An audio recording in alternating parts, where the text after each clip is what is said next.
मेरे साथियों, कैसे हैं आप? उम्मीद है आप अच्छे होंगे। आज का जो प्रसंग है वो मैं सुनाने जा रही हूँ। भक्त चंद्रहास। जाको राखे साइया, मार सके ना कोई, बाल ना बाका कर सके, जो जग बैरी हुए। केरल देश में एक मेधावी नामक राजा राज्य करते थे। शत्रुओं ने उनके देश पर चढ़ाई की। युद्ध में महाराज मारे गए। उनकी रानी पति के साथ सती हो गई। उस समय तक राजा के एक ही पुत्र थे। चंद्रहास राजकुमार की अपनी शिशु अवस्था ही थी। दाई ने चुपके से उन्हें नगर से निकाला और कुंतपुर ले गई। वह स्वामी बक्ता दाई मेहनत मजदूरी करके राजकुमार का पालन पोषण करने लगी। चंद्रहास बड़े ही सुंदर थे और बहुत सरल तथा विनय थी। सभी स्त्री पुरुष ऐसे भोले सुंदर बालक से स्नेह करते थे। जो अनाथ हो जाता है, जिसका कोई नहीं होता, जिसका कोई सहारा नहीं होता, उसके अनाथनाथ नाथों के आश्रय श्री कृष्ण अपने हो जाते हैं। वे उसके आश्रय बन जाते हैं। अनाथ बालक चंद्रहास को उनके बिना और कौन आश्रय देता। उन देव की प्रेरणा से एक दिन नारद जी घूमते हुए कुंतपुर पहुंचे। बालक को अधिकारी समझकर वे उसे एक शालग्राम की मूर्ति देकर राम नाम का मंत्र बता दिया। नन्हा बालक देव ऋषि की कृपा से हरि भक्त हो गया। अब जिस समय वे अपने आप को भूलकर अपने कोमल कंठ से बगड़नाथ का गान करते हुए नृत्य करने लगता, देखने वाले मुग्ध हो उठते। चंद्रहास को प्रत्यक्ष दिखता कि उसकी अवस्था का एक परम सुंदर सांवला सलोना बालक हाथ में मुरली लिए उसके साथ नाच रहा है, गा रहा है। इससे चंद्रहास का और भी तन में हो जाता। कुंतपुर के राजा परम भगवत भगत एवं संसार के विषयों से पूरे विभक्त थे।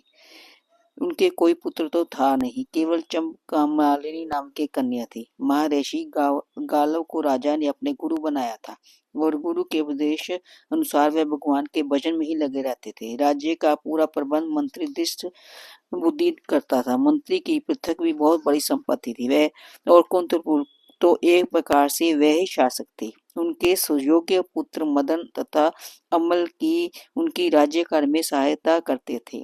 उनके विशा नामक की एक सुंदर कन्या थी। मंत्री की रुचि केवल राज कार्य और धन एकत्र करने में ही थी, किंतु उनके पुत्र मदन में भगवान की भक्ति थी।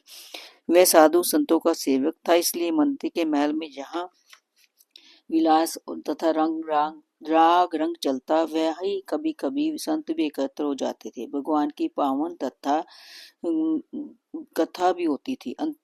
तिथि सत्कार तथा भगवान नाम कीर्तन भी होते थे। उन कार्यों में रुचि न होने पर भी मंत्री अपने पुत्र को रोकते नहीं थे। एक दिन मंत्री के महल में ऋषिगण बैठे थे। भगवान की कथा हो रही थी।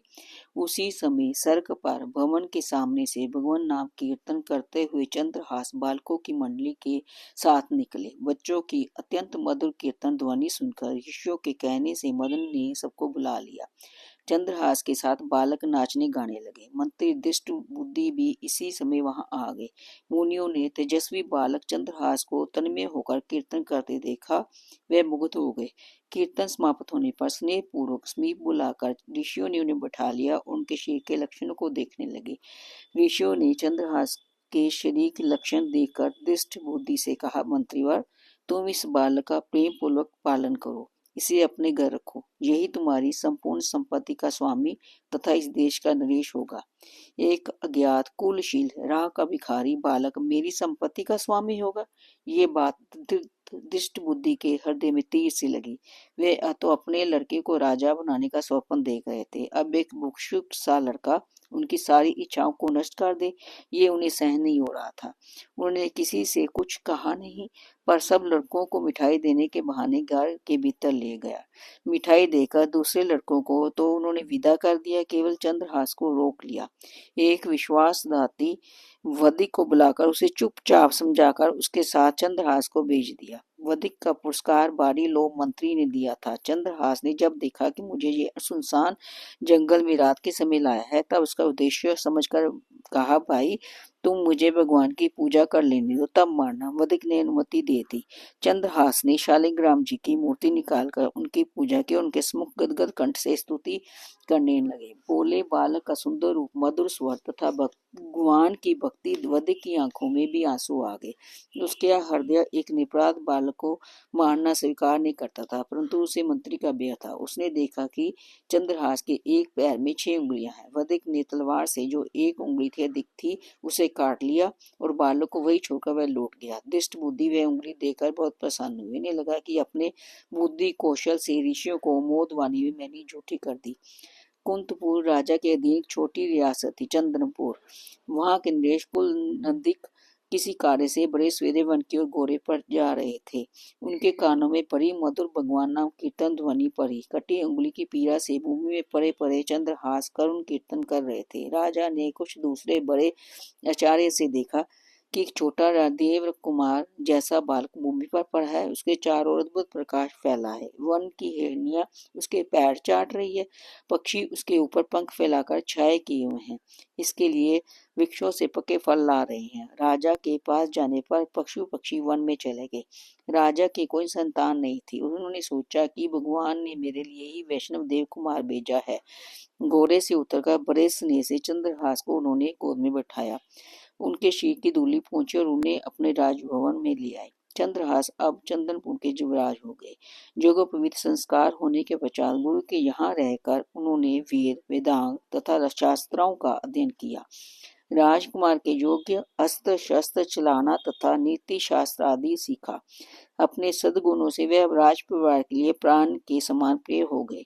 राजा ने उन्हीं पर राज्य का भार छोड़ दिया। राजकुमार के प्रबंध से छोटी सी रियासत हरिगुण गान से पूर्ण हो गई। घर घर हरि चर्चा होने लगी। सब लोग एकादशी व्रत करने लगे। पाठशालाओं में हरि गुणगान अनिवार्य हो गया।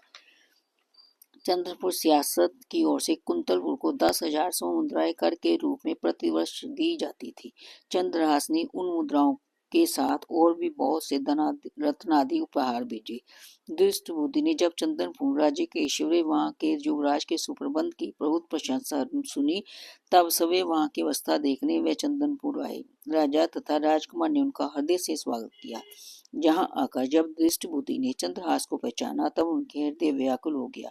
उन्होंने उस लड़के को मरवा डालने का पूरा निश्चय कर लिया। स्नेह दिखाते हुए वे राजकुमार से मिले। उन्हें एक पत्र देकर कहा, युवराज, बहुत ही आवश्यक है और दूसरे किसी पर मेरा विश्वास नहीं। तुम सवे ये पत्र लेकर कुंतलपुर जाओ। मार्ग में पत्र खुलने ना पाए, कोई इस बात को न जाने, इसे मदन को ही देना।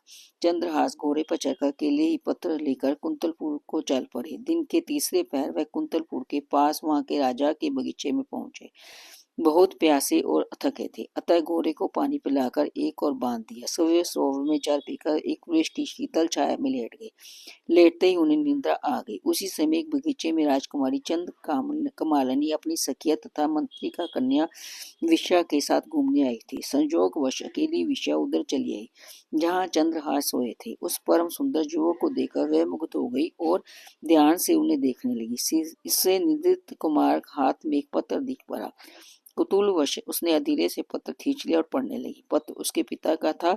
उसमें मंत्री ने अपने पुत्र को लिखा था, इस राजकुमार को पहुंचते ही विष दे देना। उसके कुल शूरता विद्या आदि का कुछ भी विचार न करके मेरे आदेश का तुरंत पालन करना। मंत्री की कन्या को एक बार पत्र पढ़कर बड़ा दुख हुआ। उसकी समझते ही न आया कि पिताजी ऐसे सुंदर देव कुमार को क्यों विष देना चाहते हैं। सहसा उसे लगा कि पिताजी इससे मेरा विवाह करना चाहते हैं। वे मेरा नाम लिखते समय भूल से यहाँ अक्षर छोड़ गए। उसने भगवान के प्रति कृतज्ञता प्रकट की और पत्र मेरे हाथ लगा। कहीं दूसरे को मिलता तो कितना अनर्थ होता। अपने नेत्र के काजल से उसने पत्र में विष के आगे उसे सटाकर या लिख दिया, जिससे विषया बंधे देना। पत्र जाने लगा। पत्र को बंद करके निद्रित राजकुमार के हाथों में जो कतो रखकर वह शीघ्रता से चली गई। चंद्रहास की जब नींद खुली, तब वह शीघ्रता पूर्वक मंत्री के घर गए। मंत्री के पुत्र मदन ने पत्र देखा और ब्राह्मण को बुलाकर उसी दिन गोधूली मुहूर्त में चंद्रहास से उन्होंने अपनी बहन का विवाह कर दिया। विवाह के समय कुंतलपुर नरेश सभी भी पधारे। चंद्रहास को देखकर उन्हें लगा कि मेरे कन्या के लिए भी यही योग्य वर है। उन्होंने चंद्रपुर के इस युवराज की विद्या बुद्धि शूरता आदि की प्रशंसा बहुत सुनी रखी थी। अब राजपुत्री का विवाह भी चंद्रहास से करने का उन्होंने निश्चय कर लिया। दुष्ट बुद्धि 3 दिन बाद लौटे। यहाँ की स्थिति देखकर वह क्रोध के मारे पागल हो गए। उन्होंने सोचा, भले मेरी कन्या विधवा हो जाए, पर इस शत्रु का वध मैं अवश्य करा के रहूंगा। द्वेष से अंधे हुए हृदय की जैसी यही स्थिति होती है। अपने हृदय की बात मंत्री से किसी से नहीं कही। नगर से बाहर पर्वत पर एक देवी का मंदिर था। दृष्ट बुद्धि ने क्रूर विदिक को वहां ये समझाकर भेज दिया कि जो कोई देवी की पूजा करने है उसे मार डालना। चंद्रहास को उसने ये बताकर भवानी की पूजा उसकी कुल प्रथा के अनुसार होनी चाहिए सायकाल देवी की पूजा करने का आदेश दिया। इधर कुंतलपुर नरेश के मन में वैराग्य हुआ। ऐसे उत्तम कार्य को करने से सत्पुरुष देर नहीं करते। राजा ने मंत्री पुत्र मदन से कहा, बेटा तुम्हारे बहनोई चंद्रहास बड़े सुयोग्य हैं, उन्होंने भगवान ने यही यहाँ भेजा है। मैं आज ही उनके साथ राजकुमार के विवाह कर देना चाहता हूँ। प्रातःकाल उन्हें सिंहासन पर बैठाकर मैं तपस्या करके वन चला जाऊंगा। तुम उन्हें तुरंत मेरे पास भेज दो। मनुष्य की कुटिलता, दुष्टता, प्रयत्न तथा अर्थ रखते हैं। वे देह में गोपाल जो करना चाहे उसे कौन टाल सकता है। चंद्रहास पूजा की सामग्री लिए मंत्री की ओर जा रहे थे। मंत्री पुत्र मदन राजा का संदेश लिए बड़ी उमंग उन्हें मार्ग में मिला। मदन ने पूजा पात्र सभी ले लिया और ये कहकर कि मैं देवी का पूजा कराता हूँ, चंद्रहास को उसने राजभवन भेज दिया। जिस मुहूर्त में दृष्ट बुद्धि ने चंद्रहास के वध की व्यवस्था की थी, उसी मुहूर्त में राजभवन में चंद्रहास राजकुमारी का पानी ग्रहण कर रहे थे और देवी के मंत्र में वधिक ने उसी समय मंत्री के पुत्र मदन का सिर काट डाला। दृष्ट बुद्धि को जब पता चला चंद्रहास तो राजकुमार से विवाह करके राजा हुए, उनका राज्याभिषेक हो गया तो और मारा गया मेरा पुत्र, तब व्याकुल होकर देवी के मंत्र में दौड़े गए। पुत्र का शीर देखते ही शोक के कारण उन्होंने तलवार निकालकर अपना सिर भी काट लिया। दृष्ट बुद्धि को उन्मत्त की भांति दौड़ते देख चंद्रहास भी अपने शोषर के पीछे दौड़े। वे तनिक देर में मंदिर आ पहुंचे। अपने लिए दो प्राणियों की मृत्यु देखकर चंद्रहास को बड़ा क्लेश हुआ। उन्होंने नीचे करके अपने बलिदान के लिए तलवार खींची। उसी समय भगवती साक्षात प्रकट हो गई। मात्रहीन चंद्रहास को उन्होंने गोद में बैठा लिया। उन्होंने कहा, बेटा ये दृष्ट बुद्धि तो बड़ा दुष्ट था, ये सदा तुझे मारने में प्रयत्न लगा रहता। इसका पुत्र मदन सज्जन और भगवत भगत था, किंतु उसने तेरे विवाह के समय तुझे अपना शीर दे डालने का संकल्प किया था, अतः इस प्रकार उन्नीन हुआ। अब तू वरदान मांग। चंद्रहास ने हाथ जोड़कर कहा, माता आप प्रसन्न है तो ऐसा वर दे जिससे श्री हरि में अविचल भक्ति जन्मांतरक बनी रहे। इस दुष्ट बुद्धि के अपराध को क्षमा कर दे। मेरे लिए मरने वाले इन दोनों को आप जीवित कर दे और दुष्ट बुद्धि के मन की मलिनता को नाश कर दे। देवी तथास्तु कहकर अंतर्ध्यान हो गई। दुष्ट बुद्धि और मदन जीवित हो गए। दुष्ट बुद्धि के मन का पाप मर गया। चंद्रहास को उन्होंने हृदय से लगाया और वह भी भगवान के परम भक्त हो गए। मदन तो भक्त था ही, उसने चंद्रहास का बड़ा आदर किया। सब मिलकर समानंद गढ़ लौट आए। साथियों, ये प्रसंग आपको कैसे लगा? उम्मीद आपको अच्छा लगा होगा। कोई त्रुटि रह गई तो मुझे क्षमा करना। हमें भगवान की भक्ति करते रहने चाहिए। भगवान ही हमें हर मुश्किल से दूर करते हैं, हर मुश्किल से हमें बचाते हैं और हमें हमारी रक्षा के लिए सब आ जाते हैं। धन्यवाद।